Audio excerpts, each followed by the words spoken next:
चीज को इतना बढ़ा करके रख दिया। हम हिंदुस्तान में जाते हैं, जहां देखो तो यही झगड़ा। पूछ रहे हैं कि साहब मुहर्रम बनाना चाहिए नहीं बनाना चाहिए, मुहर्रम कितना बड़ा हो कितना छोटा हो, मुहर्रम का मेला लगे या ना लगे। अब सारे के सारे लोग, मुझे यहां का पता नहीं क्या मैटर है, इसलिए बता रहा हूं, ये चैनल है यहां पे, ये बात दूर तक जाती है। सारे के सारे लोग अपने आंकड़े फिट कर रहे हैं, अब अपनी तबीयत लगा रहे हैं। जिसकी जो समझ में आ जाए वो वही कह देता है। मैं करा रहा हूं, मान लो, तो मेरी समझ में आया तो मैं कहूंगा लो रामपुर में नहीं हो रहा है, तो रामपुर में अगर शराब पी जाएगी तो पियोगे। एक मिसाल, कोई ना कुरान ना हदीस ना किसी पढ़े लिखे से पूछना, अगर जो चीज मालूम नहीं है वो किसी पढ़े लिखे से पूछो। इमाम हुसैन पाक जब शहीद हुए 1 साल के बाद, जब तक इमाम ज़ैनुल आबिदीन जिंदा रहे तो ना तो उन्होंने ढोल बजाया, ना ताजिया बनाया, ना मुहर्रम लेकर के घूमे, ना मेला लगाया। खुदा की कसम उनका रोजा रहता था, कुरान पढ़ते थे, लंगर करते थे, गरीबों को देखते थे और नाना को याद करते थे। अल्लाह की बारगाह में तौबा करके नाना की उम्मत के लिए मगफिरत की दुआएं। जो किसका हक था? 1400 साल के बाद तुम निकले हो ढोल बजाने के लिए। जी जी, 1400 साल के बाद हम निकले ढोल बजाने के लिए। यार थोड़ा सा तो सोचो, इमाम ज़ैनुल आबिदीन करते ना, कोई दिखा देगा माई का लाल? जितनी बातें बनाते हैं कि साहब वहां रामपुर में या इधर या उधर,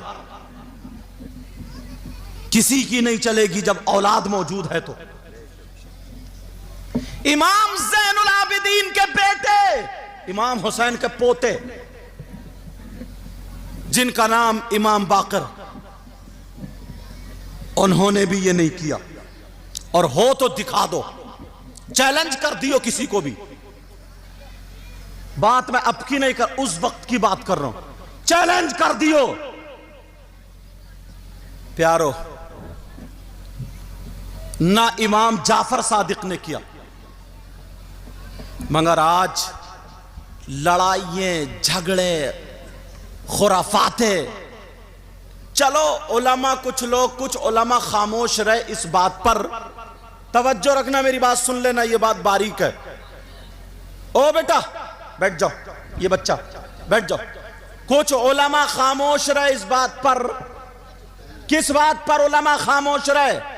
तवज्जो रखना मेरी बात पर। उलमा खामोश रहे कि चलो इमाम हुसैन पाक की यादगार और मोहब्बत और ये चल रही है, मगर इतना बड़े वो शियाओं का तरीका, सीने कूटने लगे, बच्चे मुहर्रम के नीचे से निकालने लगे, तेरा मुहर्रम मेरा मुहर्रम, उसको नपाने लगे, किसका जीता किसका हारा। एक गांव में 3 दिन तक मुहर्रम या चेलम जो भी था वो रखा रहा। डीएम एसडीएम आया तो उसने फैसला किया गोली चल रही है, मुहर्रम की वो तौहीन हो रही है, ये सारी खुराफातें हो रही है।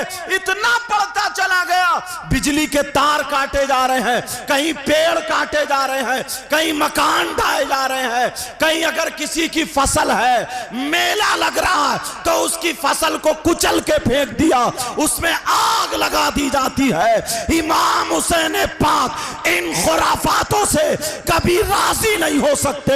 अगर हुसैन को राजी करना है, उनके नाना को राजी करना है, तो किसी अल्लाह के बंदे को तकलीफ नहीं देना। बेशक किसी बंदे को तकलीफ नहीं देनी। मैं समझ सकता हूं 2 बजे के बाद है और वो भी कड़वा घूंट है, मगर मुझे ये नहीं है कि साहब मुझे भी तकरीर जमानी है, हर 2 मिनट में 10 मिनट में नारा लगवाना। बहुत मर्तबा आया हूं, मैं जानता हूं, तुम मुझे जानते हो। इतने दिनों आकर के हक बातें कह करके जाऊंगा। अच्छा, कुछ लोग क्या करते हैं ना, तवज्जो रखना, तवज्जो। कुछ लोग क्या करते, अड़ डालने के लिए। अभी एक गांव है, तारीख कैंसिल हुई है, वहां का नाम नहीं लूंगा, इसमें आ जाता। इमाम साहब ने यह तकरीर कर दी कि देखो अगर करना है तो जैसे तुम करते चले आए, जितना बड़ा था उतना ही बड़ा बना लो, और जैसे कर